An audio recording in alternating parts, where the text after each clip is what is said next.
So yes, hey do all, कैसे हो तुम सभी लोग? आई होप सो तुम लोग बहुत ही ज्यादा बढ़िया होगे। अभी हम इस वीडियो में करने वाले हैं फर्स्ट वॉर ऑफ इंडिपेंडेंस। ये तुम्हारे हिस्ट्री का देखा जाए तो it's a very first chapter, ठीक है, इंडियन हिस्ट्री का। और यहां से हम लोग समझ रहे होते हैं 1857 में जो पहली बार एक युद्ध लड़ा गया था उसके बारे में अभी हम लोग समझेंगे बहुत ही इंटरेस्टिंग वे में और बहुत ही मस्ती मजाक के साथ में हम लोग आगे बढ़ेंगे। Even though it's a very serious topic, लेकिन मैं इसको तुम्हारे लिए इंटरेस्टिंग बनाने के लिए जो ना I will be trying my level best कि मैं ह्यूमर डालता रहूं, कुछ ऐसी बातें करता रहूं कि तुम इसे सुन पाओ और अच्छे तरीके से समझ पाओ। नोट्स तुमको बढ़िया तरीके से इसमें मिल जाएंगे, सारी चीजें हो जाएंगी। So now let's start without wasting any time. So सबसे पहले तो भाई साहब, कॉज, एक वर्ड होता है कॉज। कॉज का मतलब क्या होता है? कॉज का मतलब होता है कि कोई एक वो reason, like cause is basically या रीजन की किसी भी एक कॉज की वजह से कोई चीज स्टार्ट हो जाती है, एक वॉर स्टार्ट हो जाती है। So it's a reason basically, ठीक है। तो हम पहली बात तो जब मैं ये कॉजेस वर्ड का इस्तेमाल करूंगा, I am talking about the reasons, ठीक है। तो यहां से पॉलिटिकल रीजंस की अगर हम बात करें, पॉलिटिकल कॉजेस की हम बात करें कि 1857 का युद्ध हुआ क्यों। देखो एक चीज याद रखना, कभी भी कोई भी वॉर ऐसे स्टार्ट नहीं होती कि भाई साहब एक इस वाली जगह का राजा आ रहा है, एक इस वाली जगह का राजा आ रहा है, यहां के राजा ने जो ना लेकर के पहली मीट में चांटा बजा दिया और वॉर स्टार्ट हो गई। ऐसे नहीं होता। वॉर जो है ना लेकर के यार सालों साल की जो ना लेकर के बहुत ज्यादा जो एट्रोसिटीज परफॉर्म की जा रही होती है, बहुत ज्यादा जो ना तनाव जब बढ़ जाता है तब जाकर के वॉर छेड़ी जाती है। और वॉर से पहले भी एक ऑफिशियल अनाउंसमेंट होती है कि हाँ भैया अब तो वॉर हो रही है, ठीक है। सो बेसिकली पॉलिटिकल कॉजेस क्या थे? Policy of expansion. एक बहुत ही गंदा इंसान जो है ना पहले के समय में आया था जिसका नाम था लॉर्ड डेलहाउसी, ठीक है, उनका नाम था लॉर्ड डेलहाउसी। सो जैसे ही बैटल ऑफ प्लासी होती था, British began to conquer India territories rapidly. जैसी बैटल ऑफ प्लासी ओवर होती है ना, तो वो क्या करते हैं, इंडिया में आने लगते हैं कि उनको अपनी टेरिटरीज बनानी थी। देखो उस समय पर जो ना यहां पर से हम बात कर रहे हैं बहुत पहले की, तो तब क्या था ना, एक सीन था यूरोप में कि भाई साहब हर एक जो ना लेकर के बड़े एम्पायर को अपने आप को प्रेस्टिजियस और अपने आप को बहुत ज्यादा पावरफुल दिखाने के लिए they started doing one thing, उन्होंने छोटे छोटे नेशंस को कैप्चर करना स्टार्ट कर दिया था। तो बिकॉज दे स्टार्टेड कैप्चरिंग छोटे छोटे नेशंस, तो उनके लिए क्या था, वो एक कॉलोनी की तरह रखते थे जहां से फंड्स आते थे, रिसोर्सेज आते थे और बिजनेस आता था और कुछ लोग आते थे, ह्यूमन पावर आती थी, ह्यूमन स्ट्रेंथ आती थी। So basically they conquered Indian territories by fighting wars by implementing the doctrine of lapse. Doctrine of lapse क्या होता है, इसको अगर मैं इन शॉर्ट समझाऊं तो एक राजा है। अब राजा एट प्रेजेंट जब राजा है, इसका कोई भी मेल नेचुरल हियर नहीं है, जिसका सिंपल सा मतलब यह है कि उनका कोई बायोलॉजिकल सन नहीं है। अगर नहीं है और वो खत्म हो जाते हैं तो उनकी जो भी प्रॉपर्टी, जो उनका किंगडम है, वो ब्रिटिश गवर्नमेंट को चला जाएगा। अब ये कौन सी बात हुई? अगर आप चाहते तो आप एक काम कर सकते थे, आप अडॉप्ट कर दो किसी को, लेकिन अगर आप नहीं कर पा रहे हो ऐसा, आप जब अडॉप्ट कर भी लेते हो तो आपका जो ना वो जो किंगडम है वो अडॉप्टेड सन पे नहीं जाएगा, वो सिर्फ बायोलॉजिकल सन तक जा सकता है। So this was a problem. Jhansi में भी इसी वजह से युद्ध हुआ, मैं भी झांसी से ही हूं, ठीक। तो उसके बाद में लेकर के डॉक्ट्रिन ऑफ लैप्स, ठीक है, इंट्रोड्यूस्ड बाय लॉर्ड डलहौसी, वही गंदा इंसान, which states that if any Indian ruler died without leaving a male natural heir, his kingdom will be then passed over to British government. Jhansi, Satara, Nagpur were annexed on the basis of doctrine of lapse only, ठीक है। Annexation of Awadh, ये भी Lord Dalhousie ने किया, बहुत ही गंदा इंसान, ठीक है, on the pretext of alleged mismanagement. Alleged mismanagement का मतलब क्या है कि ये मैनेजमेंट जैसी वर्ड है, तो मतलब ये एडमिनिस्ट्रेशन की बात कर रहे हैं। तो ये कह रहे हैं एडमिनिस्ट्रेशन सही नहीं था वहां का, तो हमने एक चीज सोची कि यार ये तो कर नहीं पा रहे यहाँ का एडमिनिस्ट्रेशन, मैं कर दूंगा, तो ये उस वजह से कर दिया। अब ये कोई बात होती है, आप किसी जगह को इसलिए एनेक्स कर लोगे बिकॉज वहां पर एडमिनिस्ट्रेशन नहीं सही से चल रहा, और वो भी आपका पर्सनल ओपिनियन है, वो आपका पर्सनल जजमेंट है, तो एलीग्ड मिसमैनेजमेंट की वजह से कर दिया। Subsidiary alliance, Lord Richard Wellesley ने जो ना लेकर के इंट्रोड्यूस किया था, जो कि ये कहता था that the Indian every Indian ruler must have to pay subsidy to British for the maintenance of the British army. वो क्या करते थे, जबरदस्ती जाएंगे एक इंडियन रूलर पे और कहेंगे एक काम करो, हमारी इतनी अच्छी ब्रिटिश आर्मी है, इसको रख लो। वो कहेंगे अच्छा भैया बहुत बढ़िया, आप अपनी आर्मी को हमारे साइड में दे रहे हो, लेकिन इसमें क्या बात है, अब मान लो 1 लाख इंडियन सोल्जर्स हैं, 5,000 ब्रिटिश सोल्जर्स हैं। अब उनके वो 5,000 ब्रिटिश सोल्जर्स जब उस एक आर्मी में घुसे, वो 1 लाख इंडियन सोल्जर से ज्यादा पे मांग रहे हैं, उससे ज्यादा सब्सिडी जा रही है, तो ये तो बेवकूफी हो गई ना कि तुम कुछ करते धरते हो नहीं, तुम उन्हें ह्यूमिलेट अलग करते हो कि तुम तो गेस्ट हो, लेकिन वो तो हमेशा से हो, तुम उन्हें ह्यूमिलेट अलग कर रहे हो, और फिर उसके बाद में जो है ना पैसा तो आसमान का मांग रहे हो। तो ये भी एक बात थी। देन उसके बाद में Bahadur Shah Zafar the last Mughal ruler was disrespected and was removed from his residence in Red Fort, और जिसकी वजह से जो ना लेकर के लोगों के सेंटीमेंट्स हर्ट हो गए। So his name was also removed from the coins. Lord Canning declared Bahadur Shah Zafar को लास्ट मुगल रूलर, और उनके बच्चों को अब प्रिंस वगैरह कुछ नहीं बोला जाएगा, ठीक है। सो Nana Saheb adopted like son of Bajirao II was refused pension by British. ठीक है, जो नाना साहेब थे, जो adopted son थे of Bajirao like Bajirao II was refused pension by British. ठीक है, तो ये भी एक चीज थी. उसके बाद में गोइंग फॉरवर्ड अगर हम आगे बढ़ेंगे, सो यहां से आप सोशियो रिलीजियस कॉजेस. ठीक है, सो सबसे पहले तो intervening in the religious customs by like widow remarriage act. अब even though it's a good thing, जो 1856 में ये जो विडो रीमैरिज एक्ट हुआ था कि जो विधवा औरतें उनकी शादी एक और बार हो सकती है, जो कि लेकिन पहले क्या था, रिलीजियस कस्टम्स के अगेंस्ट था.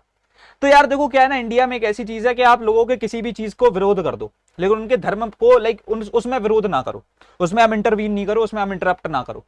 तो वही चीज इन्होंने करी, बहुत बड़ी गलती हुई. इन्होंने लेकर के विडो रीमैरिज एक्ट पास कर दिया. सती सिस्टम एक वहां पर तब हुआ करता था कि कोई भी पहले क्या होता था ना, एक तो पहले देखो जो है चाइल्ड मैरिज होती थी. गलत चीजें हैं, आई टू एक्सेप्ट, और ये है बिल्कुल गलत है. तो होता क्या था ना, उस समय पर लेकर के चाइल्ड मैरिज होती थी, छोटी छोटी बच्चियों की, उनके फिर हस्बैंड्स मर जाते थे. बच्चियां 16-17 साल की थी, उनको भी उनकी चिता पर जला दिया जाता था. So this was a very evil custom. लेकिन क्या था ना, तब की अगर हम देखो, ये भी चीज समझना, हम आज से 200 साल, लगभग 200 साल पहले की बात कर रहे हैं. तो तब लोगों के दिमाग इतने मॉडर्न नहीं थे. दे वर फॉलोइंग द कस्टम्स. अब इन्होंने ये हटाने की कोशिश करी तो उनको ये समझ में नहीं आया कि ये सही कर रहे हैं. उनको तो ये लगा ना कि हमारे धर्म के विरोध जा रहे हैं, तुम क्यों कर रहे हो. तो वो चीज हुई. Racial discrimination, now this was the like सबसे गंदी चीज. वो क्या करते थे, खुद की जाति को सुपीरियर समझते थे, इंडियंस को जो ना इंफीरियर समझते थे. Hindus converted to Christian will be allowed to inherit the properties of their ancestor. तो ये समझ रहे हो, मिशनरी मिशंस के साथ भी आए थे. इनको जो ना लेकर के हिंदूज को क्रिश्चियन भी बनाना था, कन्वर्टिज्म भी खेल रहे थे. टैक्सिंग रिलीजियस इंस्टीट्यूशंस लाइक मंदिर एंड मॉस्क. अब भाई ये पवित्र जगहें होती है, आप इसको क्यों टैक्स कर रहे हो. ये तो यहाँ पर तो भक्त लोग जाते हैं, हर कोई जाता है, इन्होंने उसको भी टैक्स करना स्टार्ट कर दिया. So this was also a problem. Going forward अगर अभी हम आगे बढ़ेंगे, so now talking about economic causes. अब यार ये भी एक बहुत बड़ी दिक्कत है. देखो क्या था ना, जितने भी लोग थे, exploitation of the economic resources, exploit करते थे इकोनॉमिक रिसोर्सेज को. No import duties were levied on readymade British goods. Import duties लगती नहीं थी, वहां से फ्री में आ रहा है, मतलब कोई टेंशन है ही नहीं. उनका सामान आके उतर भी गया, कोई टैक्स वगैरह कुछ नहीं. लेकिन क्या करते थे, यहाँ से पहले तो मारेंगे इधर के लोगों को, फिर उनका जो ना सामान जबरदस्ती लेके जाएंगे और फिर उस पर हैवी एक्सपोर्ट ड्यूटीज भी लगाएंगे. अरे नहीं भेजना भाई, तुम हैवी एक्सपोर्ट ड्यूटीज लगा रहे हो. फिर उसके बाद पहले तो देखो जबरदस्ती ले जा रहे हो कम दाम पे, फिर उसके ऊपर हमसे दे करके जो ना एक तरीके से उस पर ड्यूटीज भी हम ही से पे करवा रहे हो. हमारा तो पूरा नुकसान है ना, दो बार. ठीक है, so exploitation of Indian peasantry, peasants को भी बहुत ज्यादा एक्सप्लॉइट किया. Famines become recurrent in India. Famine तो ऐसे आते थे जैसे भाई साहब मेरे घर पे बुआ आ जाती हैं. ठीक है, उसके बाद में लेकर के डिक्लाइन ऑफ लैंडेड अरिस्टोक्रेसी. ठीक है, तो ये भी था. Drain of raw materials of India to Britain. वो तो ऐसे समझते थे कि यहाँ से गेहूं भरो उधर फेंको. तुम समझ रहे हो, इंडिया जो ना उनके लिए लेकर के कुछ नहीं है, गोदाम है, गोदाम से सामान खाली करके दुकान पहुंचा रहे हैं. ठीक है, so basically decay of cottage and handicraft industry. क्यों भाई, पहले तो लोगों को इतना गरीब कर दिया. अब जो यार हैंडीक्राफ्टेड गुड्स होते थे वो थोड़े महंगे होंगे, ऑब्वियसली हाथ से बनाए हुए ज्यादा परफेक्ट है. अब तो मशीन मेड गुड्स मंगवा रहे हो जो थोड़ी से चीप होते थे. अब ऑब्वियसली भाई आदमी गरीब हो चुका है, महंगी चीज कहां खरीदेगा, तो उनकी भी जो ना नैया लग गई. So now talking about the military causes. ये बोला जाता है, बहुत सारे लोगों ने ऐसा बोला है कि ये जो फर्स्ट वॉर ऑफ इंडिपेंडेंस 1857 यानी रिवॉल्ट ऑफ 1857 जो हुआ था, ये एक मिलिट्री म्यूटनी थी. तो ऐसा बोला जाता है. तो चलो और इनके रीजन पढ़ते हैं. Ill treatment of Indian soldiers. भाई साहब इंडियन सोल्जर्स को जो ना इल ट्रीटमेंट दिया जाता था, were humiliated. No Indian soldier can rise above the post of subedar, even though उसमें वो मेरिट्स हैं, उसके अंदर वो लाइक क्वालिटीज है, तो भी नहीं, सूबेदार से ऊपर नहीं जा सकते. British army was mainly composed by Indian soldiers. उसमें मेनली इंडियन सोल्जर्स ही भरे हुए थे, जो कि इनके लिए बहुत बड़ी दिक्कत बनी थी बाद में. Post office act 1854. Soldiers were required to serve the areas which are situated far from their home without extra payment. तो उनको जो ना लेकर के यार एक तरीके से ये समझो कि भट्टा जो होता है ना, एक्स्ट्रा पेमेंट, वो नहीं मिलता था. Low salaries of Indian soldiers. Salary बहुत कम थी, वो अपने घर पे भेज ही नहीं पाते थे कुछ. उसके बाद में general service enlistment act 1857 like 1856. ये एक बहुत बड़ी दिक्कत बन के आया, बिकॉज इन्होंने ऐसा बोला कि अब इनको सर्व करने के लिए ओवरसीज ट्रेवल करना पड़ेगा. अब ओवरसीज ट्रेवल करना उस समय पर जो ना लेकर के एक बहुत ही एक तरीके से धर्म के विरोध जाने वाली बात मानी जाती थी इंडियंस के बीच. तो इन्होंने सोचा अच्छा ये तुम एक नया रास्ता ढूंढ रहे हो हमारे धर्म को लाइक हार्म करने का या फिर उसको डिसरेस्पेक्ट करने का. तो उन्होंने कहा ऐसा तो नहीं होगा, तो ये एक दिक्कत बनी. देन उसके बाद में now talking about the immediate cause. जैसे कि मैंने बताया यार कि देखो एक बहुत सालों साल के जिन्होंने लेकर के रीजंस हो रहे होते हैं जिसकी वजह से एक वॉर स्टार्ट होती है. लेकिन एक ऐसा भी होता है ना कि आप आग लगाते जा रहे हो, लेकिन एक ऐसी सडन स्पार्क होती है जो पूरा सब जला देती है और फिर वॉर होती है. So that was the immediate cause. और इमीडिएट कॉज क्या था कि announcement of the Enfield rifles with cartridges with greased paper cover. और उसको क्या था ना, उसके कार्ट्रिजेस को च्यू करना पड़ता था, और वो जो ग्रीस्ड पेपर कवर था ना, that was greased with like beef and pork. ठीक है, तो अब क्या हुआ, rumours were like there that greased paper was made of beef and pork. अब ये चीज तो हो गई दिक्कत वाली बात, क्योंकि दोनों ही हिंदू कम्युनिटी और मुस्लिम कम्युनिटी दोनों ही इसके अगेंस्ट थे, ठीक है, दोनों ही एक सर्टेन चीज को जो ना लेकर के नहीं कंज्यूम कर सकते थे या नहीं च्यू कर सकते थे, वो उनके रिलीजन के अगेंस्ट था। So Mangal Pandey urged to not to use rifle and on 29 March 1857 he attacked the his like officer in Barrackpore, जब उनको फोर्स किया जा रहा था just to use the rifle, तो उन्होंने अटैक कर दिया मंगल पांडे जी ने, ठीक है। So you must have to watch a Mangal Pandey movie यार, उसको देखो, बहुत अच्छी मूवी है, ठीक है। उसके बाद में लेकर के गोइंग फॉरवर्ड, अगर अब मैं तुमको एक बहुत इंपॉर्टेंट चीज के बारे में बता दूं, that if you are stressed about your boards, ठीक है, तो तुम लेकर के बढ़िया तरीके से प्रिपरेशन कर सकते हो। कहां कर सकते हो? तुम स्ट्राइक सीरीज में कर सकते हो, विच इज गोइंग ऑन, जिसमें हम अगस्त मंथ में 2 बार सिलेबस कंप्लीशन करा रहे हैं with proper revision and PYQs. यहाँ पर बहुत बढ़िया तरीके से तुम पढ़ सकते हो। So basically the pricing is just 2499 rupees. यहाँ पर तुम बढ़िया तरीके से पीसीएमबी को 1-on-1 इंटरेक्शन में कवर करोगे। लिटरली कोर्सेस 1-1 लाख रुपए के बिकते हैं 1-on-1 इंटरेक्शन वाले, हम इसको 2499 रुपीज में तुम्हारे लिए अवेलेबल कर रहे हैं। विद इन 10 to 15 डेज तुम्हारा सिलेबस एक बार डन कराया जाएगा, पीसीएमबी विद पीवाईक्यूज कराए जा रहे होंगे और तुमको digitalise notes, DPPs, test series, हर चीज प्रोवाइड की जाएगी। And it is starting from the like 1 August. एक ही क्लास हुई है, सेकंड क्लास है, ठीक है। सो बेसिकली यहाँ पर इसको तुम ले सकते हो। उसके बाद में प्लस सब्सक्रिप्शन की अगर मैं बात करूं, so basically this just cost 5499 rupees, लेकिन 2 बार, और एक बार इसमें पूरा पीसीएमबी तुम्हारे प्रणय भैया पढ़ा रहे होंगे, टीचर्स पढ़ाएंगे 10 दिन में, भैया पढ़ाएंगे 1 महीने में। तो अगस्त मंथ में 2 बार सिलेबस कंप्लीशन हो जाएगा। यहां पर मेरी क्लासेस थोड़ी लंबी चलेंगी और क्लासेस जो है ना सिलेबस 2 बार कंप्लीट किया जा रहा होगा। So this is starting from today only 2 अगस्त, ठीक है। उसके बाद में लेकर के अगर हम आगे बढ़े, so the strike series talking about this thing. So basically यहां पर से 10 स्टूडेंट्स को जो ना लेकर के बेसिक और प्लस सब्सक्रिप्शन 5000 और 2000 रुपीज रिस्पेक्टिवली पर मिलने वाला है, तो तुम इसको भी ले सकते। तो अगर तुम चाहते हो कि तुम्हारा यार लेकर के जो ना पीसीएमबी के साथ साथ कंप्यूटर्स और एचसीजी भी कवर हो जाए, तो तुम लेकर के ले सकते हो ब्रह्मास्त्र का iconic subscription. There is a massive drop in the price of that.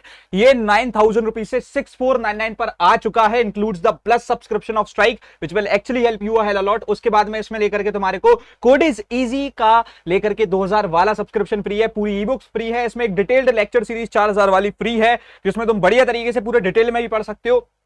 Plus तुम्हारे पास मेंटोरशिप भी फ्री है और साथ साथ इसमें 100 गुना ज्यादा फीचर्स है, तो तुम उसको एनरोल कर सकते हो। यू वोंट बिलीव, लेकिन मैक्सिमम 70% ऑफ द स्टूडेंट्स ने इसी में एनरोल किया है। So you guys can just take this. So यहां पर से अगर तुम चाहते हो कि तुमको यहां पर से जो ना कुछ डिस्काउंट वगैरह मिल जाए और पोर्टल फीस तुम अवॉइड कर सको, so you guys can just talk to the counsellor team right now. ये तुमको डिस्काउंट भी दे देंगे 10% 20% अगर इनसे तो बात करते हो तुम इनसे, ठीक है। So that's all. अब हम आगे बढ़ते हैं अगर, ठीक है। तो यहां से आता है main events of the revolt. अब सबसे पहले तो दिल्ली में क्या हुआ, दिल्ली में क्या हुआ, दिल्ली में तो बाढ़ आ गई।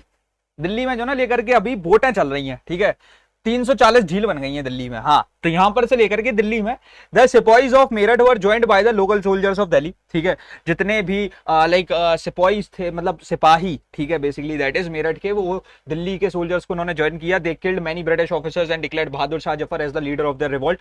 तो उन्होंने बहादुर शाह जफर को जो ना लेकर के लीडर ऑफ द रिवॉल्ट लेकर के घोषित कर दिया। लेटर जनरल भक्त Khan commanded the Bareilly troops into the Delhi and provided leadership to the rebels, ठीक है। तो उन्होंने लेकर के भक्त खान जी ने भी लाइक लीड किया बरेली ट्रूप्स को, ठीक है। After the recapture of Delhi by troops led by sir John Nicholson, Bahadur Shah Zafar was found guilty of aiding the rebellion, ठीक है। तो उनको लेकर के जो ना his son and grandson one like killed and he was exiled to Yangon in Myanmar, ठीक है। तो उनको लाइक एक्साइल कर दिया, उनके बेटे और लाइक जो उनके पोते थे उनको मार डाला गया, ठीक है।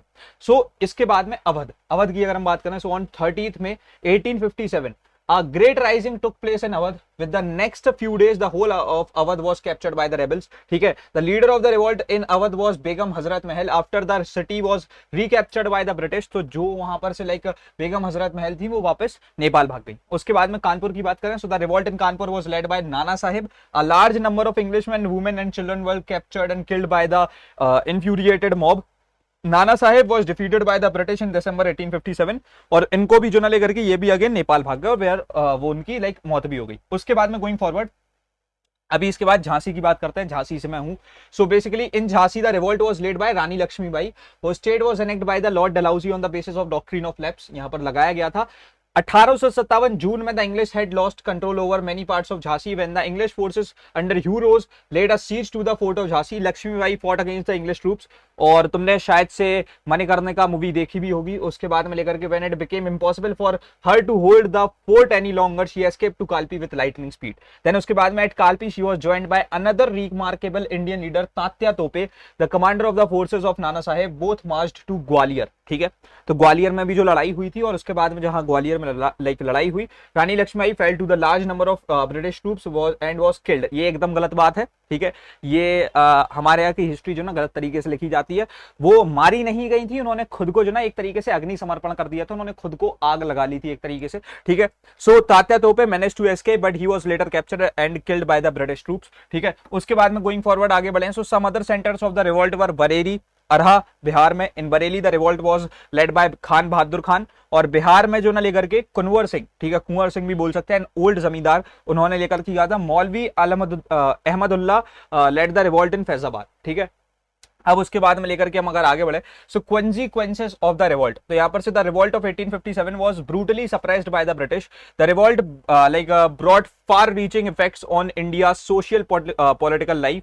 These were end of the company's rule, ठीक है। यहाँ पर कंपनीज रूल खत्म हो गया, लेकिन इसका that doesn't mean कि ब्रिटिश रूल खत्म हो गया। कंपनी रूल गया, अब ब्रिटिश एम्पायर आ चुका था, ठीक है। The power of like to govern India was transferred from the company to the British crown. और उसके बाद में the board of director and the board of control of India were like abolished and the office of the secretary of state for India like was created. He was like to took after the formation of the British policies in India. His salary and allowances were to paid from the Indian revenues. कुछ ज्यादा change नहीं हुआ, कुछ नए system वो दिखा दिए थे। गवर्नर जनरल जो ना इंडिया में लेकर के अब उनका एक नया नाम हो गया था वाइस रॉय। सो लॉर्ड कैनिंग जो ना लेकर के पहले वाइस रॉय बने इंडिया के। उसके बाद में going forward proclamation of Queen Victoria. So like the proclamation of Queen Victoria promise the following, उन्होंने क्या क्या बोला, to follow a policy of non intervention in social and religious matters of the Indians. ये वो समझ चुके थे भाई धर्म के विरोध नहीं जाओ, ये मारेंगे, ठीक है। तो ये चीज वो समझ गए। To treat the European and Indian subjects equally, लेकिन ये ऐसा कुछ हुआ नहीं। To grant pardon to all Indians who had taken part in the revolt except those who were guilty of murdering the British citizens, तो उनको नहीं छोड़ा जाएगा, लेकिन बाकियों को छोड़ दिया जाएगा। To work for promoting Indian industries, तो इंडियन इंडस्ट्रीज को प्रमोट करेंगे, ये भी उन्होंने बोला। अच्छा, end of Mughals and Peshwaship का भी एंड हो गया था after the revolt. The sons and grandson of Bahadur Shah Zafar were shot dead, ठीक है। The Mughal empire in India came to an end after the death of Bahadur Shah Zafar. After Nana Sahib fled to Nepal after the revolt, the institution of Peshwaship also came to an end. Two of the most formidable enemies of the British were thus destroyed during the revolt. दोनों ही उस revolt में मार दिए गए थे। उसके बाद में गोइंग फॉरवर्ड अगर that's all for this video. हम लोगों ने यहाँ पर फर्स्ट वॉर ऑफ इंडिपेंडेंस को बहुत ही बढ़िया तरीके से समझ लिया काफी कम समय में। तो यहाँ पर से तुमने एक एक चीज को अच्छे से डेप्थ में समझा, एक एक पॉइंट को अच्छे से समझा जो तुम्हारे सिलेबस में इंक्लूडेड है। तो अभी हम रखते हैं इस वाले वीडियो में इतना ही, मिलते हैं तुम्हारे अपकमिंग वीडियोस में। तब तक के लिए thanks for watching, happy learning, bye bye, love you all, hustle hard, see you.